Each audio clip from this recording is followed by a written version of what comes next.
Proteins. So ano naman po ang proteins? Polymers of amino acids.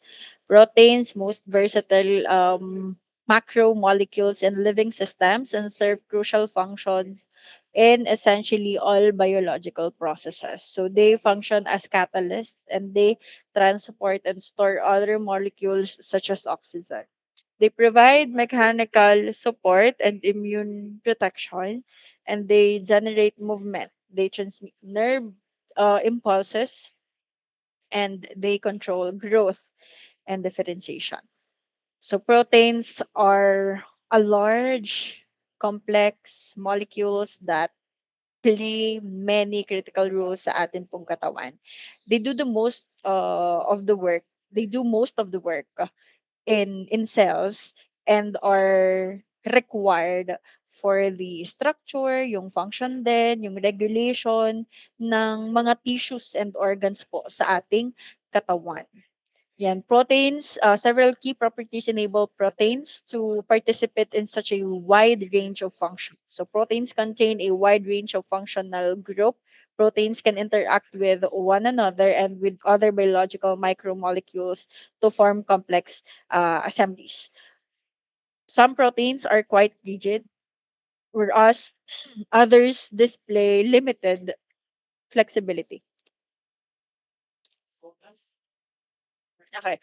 Proteins are made up of actually hundreds or thousands of smaller units na tinatawag po nating amino acids and which are attached to one another in a long chain. There are 20 different types of amino acids that can be combined para makagawa po ng protein. And the sequence of amino acids determines which proteins unique three-dimensional structure and its specific function. So amino acids are coded by combinations of three DNA building blocks na tinatawag pong nucleotides. And it determines by the determined this is determined by the sequence of genes. So meron po tayo ditong iba't ibang functions ng proteins. Ayan, digestive enzyme. Examples, amylase, lipase, pepsin, trypsin. So, ang kanya pong function ay tumutulong, ayan, help in digestion of food by catabolizing nutrients into monomeric units. Digestive enzymes. Enzymes carry out almost all the thousands of chemical reactions that place in cells that take place in cells, and they also assist with the formation of new molecules by reading the genetic information na nakastore po sa ating DNA. Next is transport. Hemoglobin and albumin carry substances in the blood or lymph throughout the body. Ayan. So these proteins bind and carry atoms and small molecules within cells and throughout the body. Structural. Actin, tubulin, and keratin are some of the examples. And its function is to construct different structures like the cytoskeleton. May structural component. So ito pong mga proteins na ito ay nagpo-provide ng structure at saka ng support sa atin pong cells. They also allow the body to move on a larger scale. Yung tumutulong para tayo ay makagalaw-galaw. Next, hormones. Examples, insulin and thyroxine. Ang kanya pong function, coordinate with the activity of different body system. So, coordination ng ating mga galaw. Next is defense. Immunoglobulins. Ang kanyang function, protect the body from foreign pathogens. Parang nagiging antibodies. Antibodies bind to specific foreign particles such as viruses and bacteria to help protect our body or the body. Next is contractile. Actin and myosin affect muscle contraction. And last, storage. Legume storage proteins, egg white or albumin provide nourishment and early development of the embryo and the cytic. Ang proteins din po ay nagse-serve as messenger proteins. Ano yung mga messenger proteins such as some types of hormones. Ano sila ay nagtatransmit ng signals to coordinate biological processes between different cells, tissues, at saka organs. Ayan. These are the common types of proteins. Una, enzymes. Enzymes, which are produced by living cells, catalyst in biochemical reaction like digestion, and are usually complex or conjugated proteins. Help in breakdown, rearrangement, or synthesis reaction. Meron tayong tatlong klase ng enzymes. Catabolic enzymes na nagbe-breakdown ng kanilang substrates. Ang anabolic naman ay enzymes that build more complex molecules from their substrates, and ang catalytic lytic. Catalytic naman enzymes that affect the rate of reaction. So enzymes or ang lahat po ng enzymes na na-identified are all enzymes identified thus far are proteins. Okay? Enzymes, which are the catalyst of all metabolic reactions, enable an organism to build up the chemical substances necessary for life. No, yung proteins, nucleic acid, carbohydrates, and lipids to convert them into other substances and to degrade them. Life without enzymes, life without enzymes is not possible. Next, hormones or ang ibang tawag is hormonal proteins. Chemical signaling molecules, usually small proteins of steroids secreted by endocrine cells that act to control or regulate specific physiological processes including growth, development, metabolism, and reproduction. Ayan, insulin. Ang hormonal proteins po are messenger proteins that help coordinate certain bodily functions, kagaya na lamang ng growth factors. Growth factors are highly specific proteins. Ano, yung growth factors po stimulate the division and differentiation of a particular type of cell. In skeletal muscle hypertrophy, growth factors include insulin-like growth factors. And insulin growth factor or yung tinatawag pong IGF is secreted by skeletal muscle, and it regulates insulin metabolism and stimulates protein synthesis. Yung testosterone is an androgen na or male sex hormones. So the primary physiological role of androgens are to promote the growth and development of male organs and characteristics. So testosterone affects the nervous system, the skeletal muscle, yung bone marrow, yung skin, hair, at yung sex organs. And under din po ng hormones is yung cortisol. Ang cortisol po is a steroid. Siya po ay isang steroid hormone or hormones which have a steroid nucleus that can pass through a cell membrane without a receptor, which is produced in the adrenal cortex po ng ating kidney. So doon siya nabubuo. And ito po ay tinatawag or ito po ay isang stress hormone. Amino acids, ayan, another variety. Building blocks of protein consist of a central carbon atom, also known as the alpha carbon, bonded to an amino group, a carboxyl group, and to a hydrogen atom. Every amino acid also has another atom or group of atoms bonded to the central atom known as the R group. The R group determines the identity of the amino acid. So amino acids again are the building blocks of protein. And proteins are a long chain of amino acids. Our body has thousands of different proteins that each have important jobs. Each protein has its own sequence po of amino acids. Ayan. A Schwitzerian is a molecule that has both negative and positive charges. Since amino acids have a chiral center or not identical center, optical activity is observed, except for glycine, which is a chiral or identical. And amino acids are amphoteric. Ano, na ang lahat or all amino acids are amphoteric compounds, meaning they can exhibit both acidic properties due to the presence in their molecules of the carboxyl group. That is the basic properties due to the basic properties in the amino group. Ano, dahil may carboxyl group, kaya po siya ay amphoteric compound. And there are 20 known amino acids. Amino acids naturally occur in L form. Amino acids are molecules used by all living things to make proteins.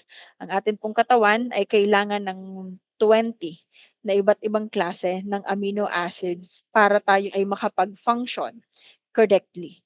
Ang siyam sa mga amino acids po na ito, 9 out of 20, are called essential amino acids.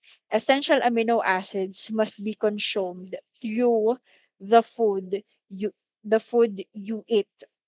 Ano, yung essential amino acids po can be found in a variety of foods including beef, eggs, yung mga kung ano pong tawag dito, meat, dairy products doon natin nakukuha. Ito po yung iba't ibang klase ng amino acids. Ayan po yung amino acid, three-letter abbreviation, meron din silang one-letter abbreviation. Ayan. And then ito naman po yung mga group nila, non-polar, aromatic group or R group, polar or the unchanged R group, positively charged. Familiarize niyo na lang, hindi naman yan ipapa-identify sa inyo.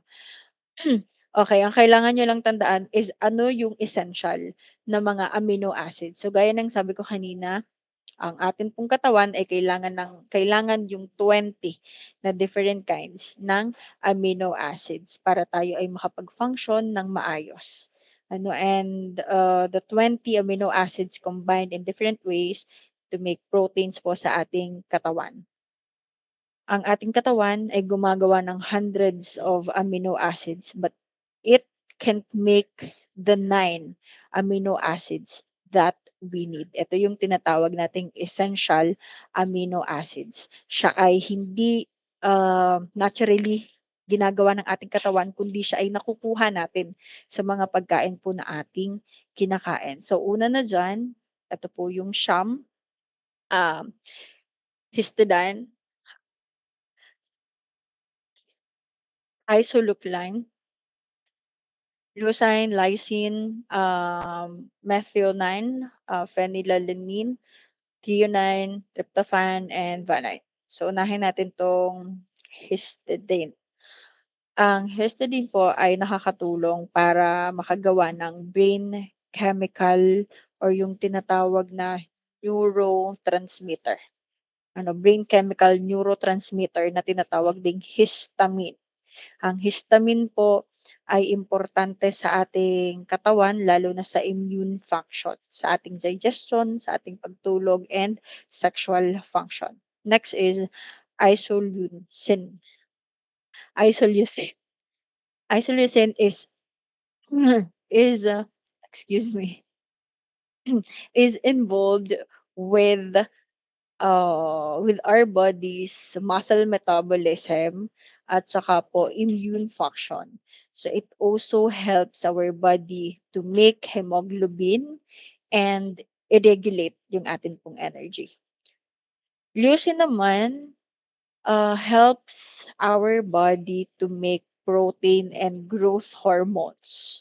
And it also helps growth at sa growth at saka po sa pagre-repair ng mga tissues, paggamot ng mga sugat na meron po tayo and nakakapag-regulate ng ating blood sugar levels. Next is lysine. Lysine is involved in the production of hormones and energy. It is also important for calcium and immune function. Ang methionine naman po helps in it helps with your body's tissue growth, metabolism, detoxification, ayun, and it also helps with the absorption of essential minerals including zinc. And the next one is phenylalanine or phenylalanine. Phenylalanine is indeed for the production of our brain's chemical messengers, including dopamine, epinephrine, ano pa ba, and at saka yung norepinephrine.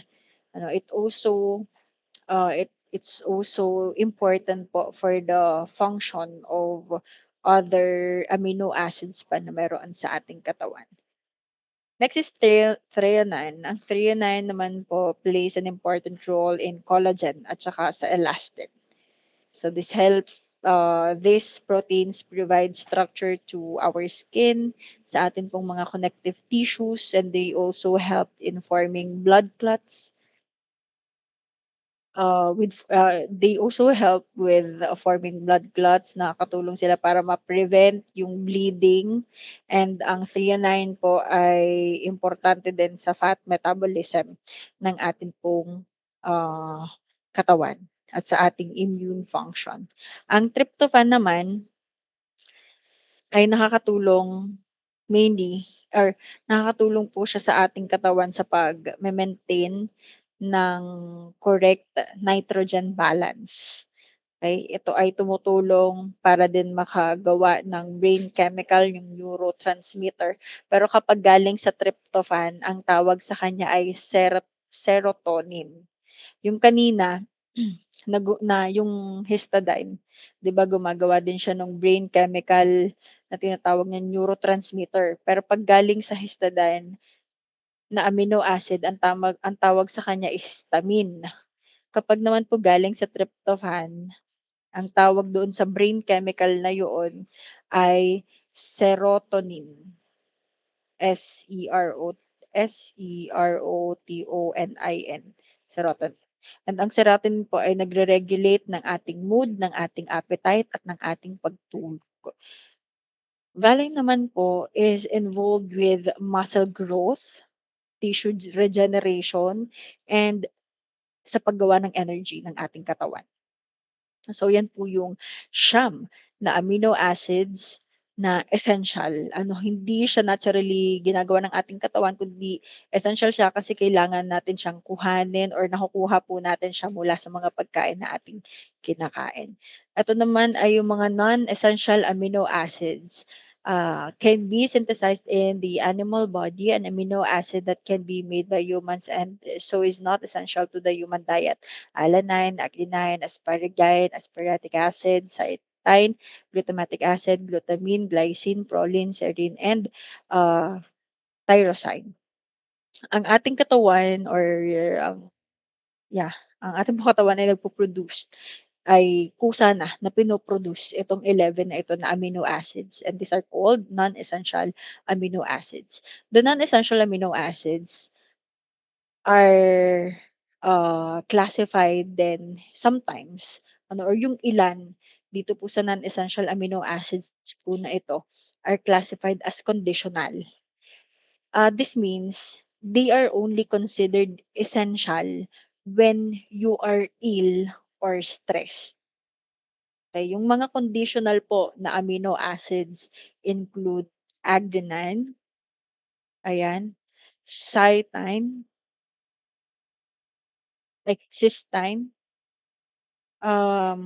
glutamine kasama din po 'yan, ang alam ko eto tyrosine, glycine, ano pa, glycine, proline, eto and serine. 'Yan po yung iba pa na kasama or sila po yung conditional na klase po ng amino acids. Next is the peptide bond.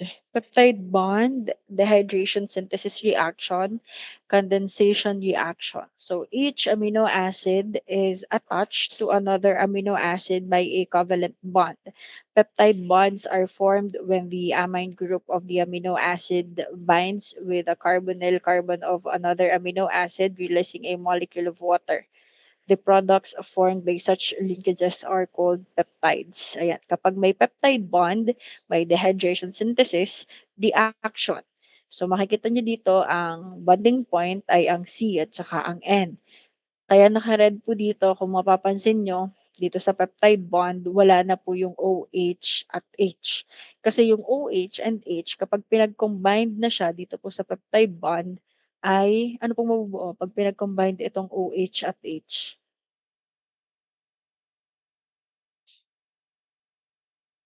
Ano ang mabubuo 'pag nag-combine yung OH at H? 'Pag pinag-add niyo 'tong dalawang 'to,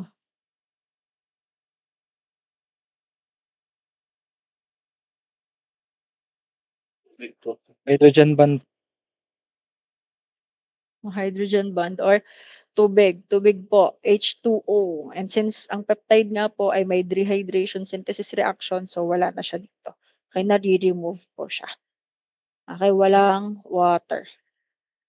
So, ang peptide po is siya po ay isang short chain of amino acids at ang amino acids po is the amino acids in a peptide are connected to one another in a sequence of bonds called peptide bonds. Ito po yung nakikita nyo. And typically, peptides are distinguished from proteins by their shorter length, although the cut-off number of amino acids for uh, defining a peptide and a protein can be sometimes arbitrary.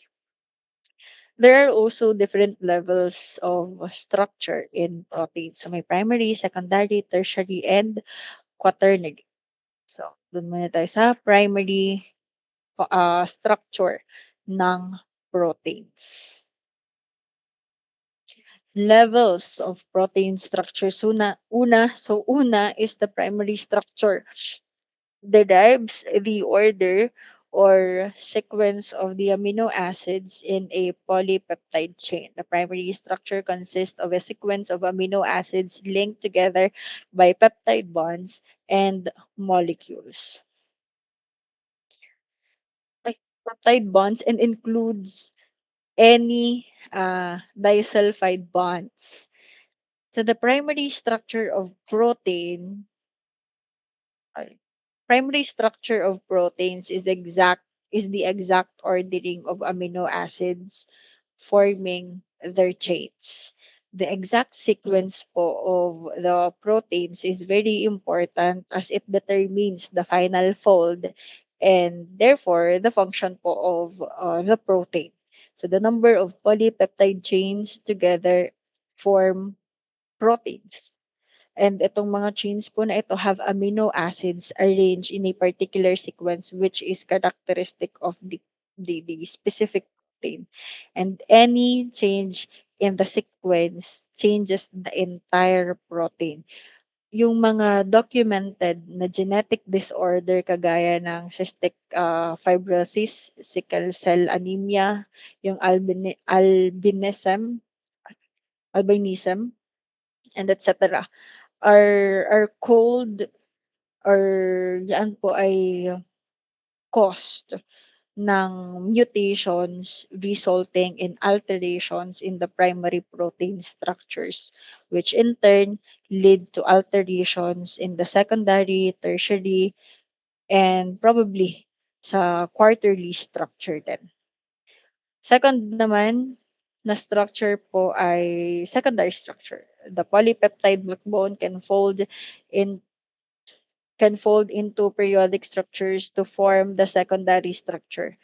The conformation of the polypeptide backbone, the folded structure is stabilized by hydrogen bonding. The backbone can change direction by making diverse turns or loops. Has two types of folding, alpha helix and the beta pleated sheet.